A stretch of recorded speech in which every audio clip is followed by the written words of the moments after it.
আসসালামু আলাইকুম, সবাই কেমন আছেন? আমরা যাচ্ছি এখন চুল কাটার জন্য নাজিরা বাজার। আমরা এসে পড়লাম হেয়ার গ্লো বাই কুরবান আলী ভাইয়ের সেলুনে। দেখুন ভাইয়ের সেলুনটা কি সুন্দরভাবে সাজানো। বড় ছেলে চুল কাটতেছে,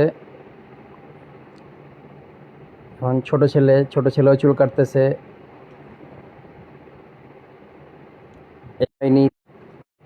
ভাইয়ের সেলুনটা ঘুরে ঘুরে দেখি, আমি তো সিরিয়াল পাইনি, তাই ভাইয়ের সেলুনটা ঘুরে ঘুরে দেখাই আপনাদেরকে। এই হচ্ছে ভাইয়ের সেলুন।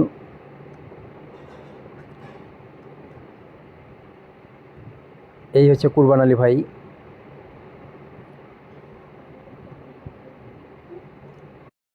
আমাদের চুল কাটা শেষ, এখন বাড়ি চলে যাচ্ছি। আসসালামু আলাইকুম।